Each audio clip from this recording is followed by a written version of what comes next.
Hello everyone, I hope आप सभी gate aspirants gate 2025 के लिए अपना बेस्ट एफर्ट लगा रहे होंगे। आज के इस सेशन में हम लोग बात करने वाले हैं डिफरेंशियल इक्वेशन के ऊपर। PYQs जो कि हमारे पास में गेट 2024 में पूछे गए थे डिफरेंट ब्रांचेस में। बहुत सारे स्टूडेंट्स कमेंट कर रहे थे लाइक डिफरेंशियल इक्वेशन के regarding. So we are back with differential equation. So session को स्टार्ट करने से पहले ये मेरी हम्बल रिक्वेस्ट है आप सभी स्टूडेंट से, वीडियो के जस्ट नीचे आपको सब्सक्राइब का बटन दिख जाएगा, ठीक है। अगर आपको हमारा कंटेंट यूजफुल लगता है और आपके प्रिपरेशन में हेल्प कर रहा है 1% भी, then I would request you to subscribe to the channel. आप देख सकते हैं नॉट सब्सक्राइब वाला जो परसेंटेज है वो 66% है। सो ये मेरी हम्बल रिक्वेस्ट आप सभी स्टूडेंट्स से, जितने भी सारे स्टूडेंट्स नए आ रहे हैं हमारे चैनल पे, उनसे भी मेरी हम्बल रिक्वेस्ट है कि आप चैनल को जरूर सब्सक्राइब करिए। और if you want you can also share with your friends. Video के जस्ट नीचे आपको शेयर का बटन दिख जाएगा, जिसके थ्रू आप अपने फ्रेंड्स के साथ में हमारा जो चैनल का लिंक है वो शेयर कर सकते हैं, ठीक है। So I hope you guys will consider this. So start करते हैं हमारे पहले क्वेश्चन से। सो जो हमारा पहला क्वेश्चन है, ये क्वेश्चन पूछा गया था एग्रीकल्चरल इंजीनियरिंग के पेपर में 2 मार्क्स के लिए। देखते हैं इस क्वेश्चन को। क्वेश्चन है the complete solution for the differential equation this for y equal to 0, for y at 0 equal to 0, that means y of 0 is 0। That means क्या है इसका मतलब, at x equal to 0, at x equal to 0 y क्या है 0, ठीक है, यही मतलब इसका। And dy upon dx upon dx at 0 equal to 8। That means इसका मतलब है हमारे पास में at x equal to 0 dy upon dx equal to 8, correct. तो ये बात हमारे पास में, 2 कंडीशन हमारे पास में गिवन थी, इस दोनों को हमने डिकोड कर दिया। अभी क्या करेंगे अपन, इसको साइड कर देते थोड़ा सा। अभी अपन फोकस करेंगे डिफरेंशियल इक्वेशन पे और उसका सॉल्यूशन कैसे निकालेंगे ये देखेंगे, ठीक है। तो आप बताइए मुझे कि जो हमारे पास में डिफरेंशियल इक्वेशन गिवन है d² upon dx² plus 2 dy upon dx minus 3y equal to 0। तो इस इक्वेशन को हम क्या करेंगे, सबसे पहले देखेंगे तो ये सेकंड ऑर्डर का डिफरेंशियल इक्वेशन है, होमोजीनियस, ठीक है।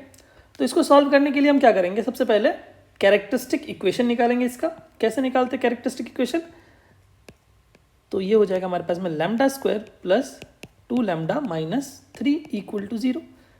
जैसा कि मैंने अपने लास्ट जो प्लेलिस्ट है, अगर आप जाएंगे वहाँ पर और वहाँ पर डिफरेंशियल इक्वेशन को देखेंगे, उसमें मैंने बहुत सारे डिफरेंशियल इक्वेशन के लेक्चर्स एंड PYQs अपलोड कर रखे हैं। तो वहाँ पर मैंने एकदम डिटेल में इसको एक्सप्लेन किया हुआ है कि हम characteristic equation of a second order homogeneous equation को कैसे निकालते हैं, ठीक है। तो हमने लिखा जहाँ पर सेकंड डेरिवेटिव है वहाँ पर λ² रखेंगे, और जहाँ पर फर्स्ट डेरिवेटिव है dy अपॉन dx वहाँ पर लैम्डा रखेंगे, और जहाँ पर y है वहाँ पर 1 पुट कर देंगे, दैट मीन्स, ठीक है। तो वहाँ उसके थ्रू हमने क्या किया, जो कैरेक्टरिस्टिक इक्वेशन है उसको निकाल दिया। अभी इस कैरेक्टरिस्टिक इक्वेशन को सॉल्व करेंगे, this is a quadratic equation in lambda. इसको सॉल्व करेंगे, कैसे आएगा, सॉल्व करेंगे तो आएगा हमारे पास में λ² प्लस यहाँ पर आ जाएगा हमारे पास में 3 lambda minus 3 equal to 0। Middle term splitting कर रहे हैं अपन, तो यहाँ से क्या आ जाएगा भैया बताइए मुझे, लैम्डा कॉमन ले लेंगे तो आ जाएगा λ प्लस 3, यहाँ से -1 कॉमन ले लेंगे आ जाएगा λ प्लस 3 इक्वल टू 0। मैं स्टेप वाइज स्टेप लिख रहा हूँ जिससे कि आपको समझने में आसानी हो। λ इक्वल टू क्या हो जाएगा यहाँ से 1 एंड -3, करेक्ट। तो अभी आप मुझे बताइए कि ये दोनों लैम्डा की वैल्यूज आ गई हमारे पास में। ये दोनों जो लैम्डाज है वो क्या है, रियल एंड डिस्टिंक्ट है, रियल एंड डिस्टिंक्ट, ठीक है। तो जब हमारे पास में जो सॉल्यूशन आता है लैम्डा का, जो लैम्डा की वैल्यूज आती हैं वो रियल एंड डिस्टिंक्ट होती हैं, तो क्या करते हैं अपन सॉल्यूशन किस फॉर्म में लिखते हैं, अपन सॉल्यूशन को लिखते हैं इस फॉर्म में, y equal to c1 e raise to the power λ1x plus c2 e raise to the power λ2x। यहाँ पर λ1 और λ2 क्या है, λ1 1 है एंड λ2 इज -3, तो उससे रिप्लेस कर देंगे अपन। तो क्या आ जाएगा यहाँ पर आ जाएगा, यहाँ पर 1 पुट करेंगे तो आ जाएगा x, और यहाँ पर λ2 की जगह -3 पुट कर देंगे तो आ जाएगा -3x, करेक्ट। तो अभी क्या करेंगे अपन अभी इसको सॉल्व करेंगे। दैट मीन्स जो C1 और C2 है उसकी वैल्यूज़ को हम कैसे निकालेंगे, इसकी मदद से। दैट मीन्स ये जो कंडीशन गिवन है, 2 कंडीशन गिवन है, that means at x equal to 0 y is 0 and at x equal to 0 dy/dx is 8। इन दोनों कंडीशन का यूज़ करके हम क्या करेंगे, C1 और C2 की वैल्यूज़ को निकालेंगे। ठीक है, तो मैं क्या करूँगा, मैं यहाँ पे इसको थोड़ा सा छोटा कर देता हूँ। ठीक है,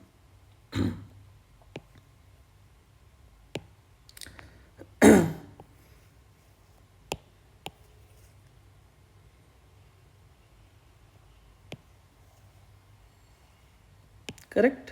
यहाँ पे मैंने इसको रख दिया, ये लीजिए, यहाँ पे 0 था तो ये आ गया हमारे पास में। अब इसको सॉल्व करने के लिए हम क्या करेंगे, दोनों कंडीशन को यूज़ करेंगे। दैट मीन्स जो हमारे पास में दोनों कंडीशंस हैं, that is first condition was at x equal to 0 y is 0, put कर देंगे तो क्या आएगा हमारे पास में, y की जगह पे 0 पुट कर दिया, और C1 e raise to the power तो C1 e raise to the power 0 क्या हो जाएगा 1, तो मैं यहीं पे डायरेक्ट लिख देता हूँ यार, कोई दिक्कत वाली बात नहीं है, और C2 e raise to the power 0 is 1, so C1 plus C2 आ गया हमारे पास में 0। सेकेंड वाला कंडीशन क्या है, सेकेंड वाला कंडीशन है हमारे पास में, दैट इज dy/dx की वैल्यू 8 होगी जब x की वैल्यू 0 होगी। ठीक है, तो सबसे पहले हमें dy/dx निकालना पड़ेगा, दैट मीन्स y डैश निकालना पड़ेगा। तो डिफ्रेंशिएट करेंगे इस वाले इक्वेशन को, डिफ्रेंशिएट करेंगे तो क्या आएगा, जैसे ही अपन डिफ्रेंशिएट करेंगे तो आएगा C1 e raise to the power x, क्योंकि e raise to the power x का डिफ्रेंशिएशन क्या होता है, as it is same e raise to the power x, और यहाँ पर आ जाएगा -3 C2 e raise to the power -3x। e raise to the power -3x को डिफ्रेंशिएट करेंगे तो e raise to the power -3x आएगा, और जब -3x को डिफ्रेंशिएट करेंगे तो क्या आएगा -3, तो इसलिए मैंने यहाँ पर -3 लिखा है, करेक्ट। अभी यूज़ करेंगे हम कौन सा condition, at x equal to 0 dy/dx is equal to 8। तो ये y डैश क्या है, dy/dx ये, दैट इज 8, और x की वैल्यू क्या पुट करेंगे 0, तो आएगा हमारे पास में दिस थिंग, क्योंकि e रेज़ टू पावर 0 क्या होता है 1 होता है। तो ये दोनों कंडीशन आ गई हमारे पास में। इन दोनों कंडीशन को सॉल्व करेंगे और बताएंगे हमारे पास में कि C1 और C2 की वैल्यूज़ क्या है, करेक्ट। तो यहाँ से अगर आप देखेंगे तो C1 इक्वल टू -C2 लिख सकता हूँ क्या मैं, करेक्ट लिख सकता हूँ। तो इसी को यहाँ पर यूटिलाइज कर देंगे सेकेंड वाले इक्वेशन में, C1 यहाँ से माइनस लिख दिया मैंने, C2 equal to -C1 use कर लिया हमने। ठीक है, तो क्या आ जाएगा हमारे पास में, यहाँ पर आ जाएगा 4 C1 equal to 8, that means C1 equal to 2। अगर C1 की वैल्यू 2 है तो C2 की वैल्यू क्या होगी -2, करेक्ट। तो अभी हमारे पास में C1 और C2 की वैल्यूज़ आ गई, जस्ट उसको क्या करेंगे अपन पुट कर देंगे, तो C1 की वैल्यू क्या आई है 2 एंड C2 की वैल्यू आई है -2। तो इसको जस्ट अपन यहाँ से हटा देते हैं, इसको यहाँ पर अब लिख देंगे, जो इक्वेशन था हमारे पास में ओरिजिनल इक्वेशन सॉल्यूशन का, उसमें पुट कर देंगे। तो हमारे पास में क्या आ जाएगा, y इक्वल टू आ जाएगा, C1 क्या है 2 e raise to the power x, C2 क्या है -2 e raise to the power -3x। तो ये क्या हो जाएगा हमारे पास में, 2 कॉमन ले लेते हैं तो आएगा e raise to the power x, और यहाँ पर आएगा e raise to the power -3x।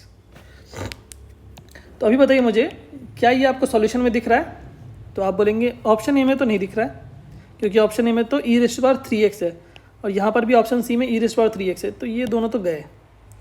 यहाँ पर प्लस है तो ये भी गया, बचा option B, that is e raise to the power x है, और यहाँ पर e raise to the power -3x है, और 2 हमारे पास में बाहर है। That means option B for Bombay is the correct answer. ठीक है, तो आई होप ये क्वेश्चन आपको क्लियर हुआ होगा।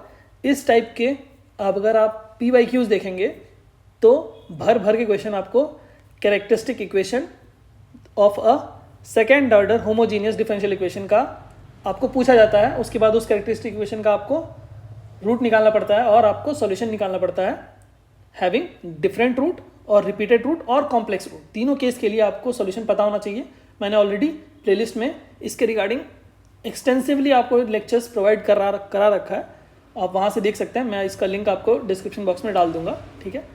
तो अगर आप प्लेलिस्ट में जाएंगे तो आपको PYQs डिफरेंशियल इक्वेशन ऑफ 2022, 2023, 2021 आपको 10-12 साल का तो मिनिमम मिल ही जाएंगे।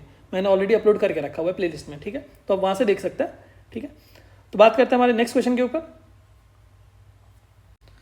बात करते हैं हमारे नेक्स्ट क्वेश्चन के ऊपर। ये क्वेश्चन पूछा गया था बायोटेक्नोलॉजी के पेपर में, गेट 2024 के ईयर में, ठीक है। देखते हैं इस क्वेश्चन को। ये क्वेश्चन 1 मार्क के लिए पूछा गया था, ठीक है। The solution of the differential equation, यहाँ पर हमारे पास में फर्स्ट ऑर्डर का एक डिफरेंशियल इक्वेशन गिवन है, ठीक है। That satisfies y of 0 equal to -12 is what. उसका सॉल्यूशन हमें बताना है कि क्या होगा, ठीक है। कंडीशन गिवन है, फर्स्ट ऑर्डर का डिफरेंशियल इक्वेशन हमारे पास में यहाँ पर गिवन है, ठीक है। तो करेंगे क्या हमारे पास में, आपको ये वाला कंडीशन पता होगा, dy/dx plus p of x into y equal to q, ठीक है। जब भी हमारे पास में लीनियर डिफरेंशियल इक्वेशन होता है तो उसको सॉल्व करने के लिए हम क्या करते हैं, सबसे पहले इंटीग्रेटिंग फैक्टर निकालते हैं, that is nothing but e raise to the power integral p dx, correct. उसका सॉल्यूशन कैसे लिखते हैं, integrating factor into y equal to integration of integrating factor into q dx, ऐसे लिखते हैं, करेक्ट। इसी का यूज़ करेंगे यहाँ पर, क्योंकि सेम फॉर्मेट हमारे पास में यहाँ पर भी गिवन है, अभी आपको जस्ट पता चल जाएगा।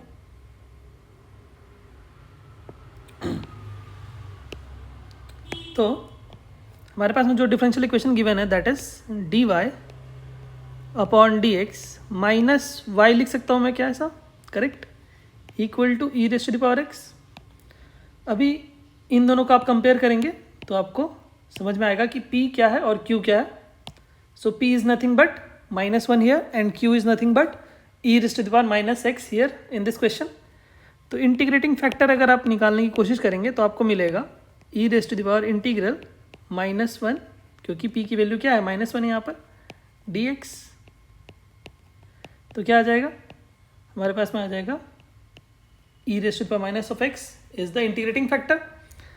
सो हमारे पास में क्या था, सॉल्यूशन निकालने के लिए हम क्या करेंगे, इसका यूज़ करेंगे, that is integrating factor into y equal to integration of integrating factor into q dx, इसी को यूज़ करेंगे। तो इंटीग्रेटिंग फैक्टर क्या है हमारे पास में, e raise to the power x into Y लिखेंगे equal to integration of integrating factor which is nothing but e raise to the power x, और q क्या है हमारे पास में, वो भी e raise to the power -x ही है। तो इसको फर्दर हम यहाँ पर लिखेंगे, क्या आएगा, y into e raise to the power x equal to e raise to the power 2x का अगर आप इंटीग्रेशन करेंगे तो आएगा e raise to the power 2x upon 2, और यहाँ पर आ जाएगा हमारे पास में plus c after integration, correct. जब इसको हम इस साइड लेके जाएंगे, पूरे e raise to the power x को अगर अपन एक साइड रख देंगे तो क्या आ जाएगा, e raise to the power तो आ जाएगा हमारे पास में e raise to the power -2x upon -2, divide कर देंगे e raise to power minus of x से पूरे इक्वेशन में, तो क्या आ जाएगा, कुछ ऐसा आ जाएगा। उसके बाद कंडीशन क्या हमारे पास में गिवन थी, कंडीशन हमारे पास में गिवन थी y of 0 equal to -12, that means at x equal to 0 y की वैल्यू क्या होगी, -1/2, ठीक है। इसी को यूज़ करेंगे, तो यहाँ पर हमारे पास में y की वैल्यू क्या होगी, -1/2 एट x इक्वल टू 0। जैसे ही x इक्वल टू 0 पुट करेंगे क्या आ जाएगा, x equal to 0, that means e raise to the power 0 is 1, तो आ जाएगा हमारे पास में ये, करेक्ट। यहाँ से हमें c की वैल्यू क्या मिल जाएगी, 0। तो c की वैल्यू जैसे ही अपने को 0 मिलेगी, उसके बाद हम क्या करेंगे, जो हमारा ये वाला सॉल्यूशन था ये जो सॉल्यूशन था हमारा, इस सॉल्यूशन में हम क्या करेंगे, c की वैल्यू 0 पुट कर देंगे, करेक्ट। तो हमारे पास में, मैं इसको इरेज कर देता हूँ, ठीक है। तो c की वैल्यू हमें क्या मिल गई, 0। तो जो हमारा सॉल्यूशन बन जाएगा वो क्या बन जाएगा, y into e raise to power x equal to e raise to the power 2x plus 0। So it is nothing but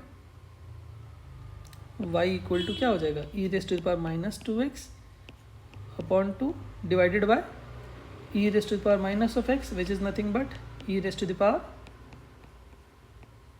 what? Minus of x. So this is our correct answer, that is option C में हमारे पास में correct answer दिख रहा है, that is -12 into e raise to the power minus of x. Correct. So I hope ये question आपको correct समझ में आया होगा. सो सिंगल मार्क के लिए क्वेश्चन पूछा गया था, आसान है क्योंकि ये क्वेश्चन ऑलरेडी प्रीवियस ईयर्स में इस टाइप का क्वेश्चन मल्टीपल टाइम्स पूछा गया है. अगर आप प्लेलिस्ट चेक करेंगे और वहाँ से PYQs अगर आप बनाएंगे तो आपको समझ में आएगा कि इस टाइप के क्वेश्चन भर भर के PYQs में ऑलरेडी पूछे गए हैं. सो इट्स बेटर कि आप इनको प्रिपेयर करके जाइए. अदरवाइज अगेन 2025 में आपके पेपर में दिखेगा और आप ब्लैंक आउट होंगे. वहाँ पे अगर नहीं बनेगा then it will be a blunder. ठीक है. So I would recommend you to watch the playlist and solve each and every question that has been asked in the PYQs of last years. Okay. चलिए जो next question है हमारे पास में, ये question civil engineering के second set में single mark के लिए पूछा गया था. ये क्वेश्चन गेट 2024 में. यहाँ पर हमारे पास में क्वेश्चन क्या बोल रहा है, consider two differential ordinary differential equation ODE that is P and Q. हमें बताना है कि P होमोजीनियस है या फिर नॉन होमोजीनियस है, और Q के बारे में क्या बोला गया, एग्जैक्ट है या नॉट एग्जैक्ट है. तो अगर आप P डिफरेंशियल इक्वेशन को, जो P वाला पार्ट है, इसको अगर आप ध्यान से देखेंगे तो आपको साफ साफ दिखेगा नॉन होमोजीनियस डिफरेंशियल इक्वेशन है. ठीक है.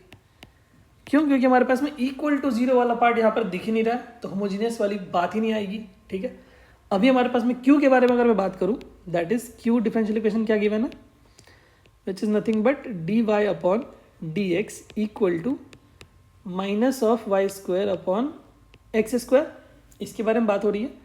तो ये एग्जैक्ट डिफरेंशियल इक्वेशन कब होगा, एग्जैक्ट डिफरेंशियल इक्वेशन होने के लिए m dx plus n dy should be equal to 0, ये वाला होना चाहिए. और एक क्या कंडीशन होनी चाहिए, d partial derivative of m with respect to y should be equal to partial differentiation of n with respect to x.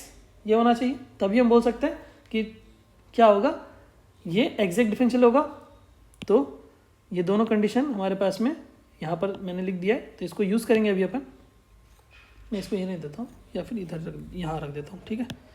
तो अभी बताइए मुझे कि इसको हम इस फॉर्मेट में कैसे लेके आएंगे. तो इसको क्या करेंगे, क्रॉस मल्टीप्लाई कर देंगे, तो क्या आ जाएगा, x square d y equal to minus of y square d x. अभी दोनों को एक तरफ ले आएंगे तो क्या आ जाएगा, y square d x plus x square d y equal to 0. हमने क्या किया, इस डिफरेंशियल इक्वेशन को इस फॉर्मेट में लेके आ गए. देखिए दोनों फॉर्मेट सेम है. अभी आप बताइए यहाँ पर m क्या है, तो m is nothing but Y square, और n क्या है, n is nothing but X square. Correct. तो अभी अपन क्या करेंगे, partial derivative of m with respect to y check करेंगे is equal to partial derivative of n with respect to x check करेंगे क्या दोनों इक्वल आ रहा है. अगर इक्वल आएगा तो एग्जैक्ट होगा, नहीं आएगा तो नॉट एग्जैक्ट होगा. करेक्ट. तो चेक करते हैं. Partial derivative of m that is y के रिस्पेक्ट में अगर इस वाई स्क्वायर को डिफरेंशिएट करेंगे तो क्या आएगा, 2y, और इस n that is x square को अगर x के रिस्पेक्ट में डिफरेंशिएट करेंगे क्या आएगा, 2x. That means they are not equal, that means they are not exact. This differential equation is not an exact differential equation. ठीक है. तो P क्या है, एक होमोजेनियस डिफरेंशियल इक्वेशन है, दैट मीन्स P यहाँ पर क्या दिखा रहा है, होमोजेनियस ODE है. और Q क्या है, not an exact ODE, that means option B is the correct answer. ठीक है. तो आई होप ये जो सेशन था वो आपको क्लियरली समझ में आया होगा. सो ये मेरी हम्बल रिक्वेस्ट है आप सभी स्टूडेंट से, अगर आप हमारे चैनल पे नए हैं या फिर अगर आप पुराने भी हैं, और अगर आपने हमारे चैनल के लिंक को सब्सक्राइब नहीं किया है तो ज़रूर से ज़रूर सब्सक्राइब करिए. ठीक है. So thank you so much everyone and जय हिंद.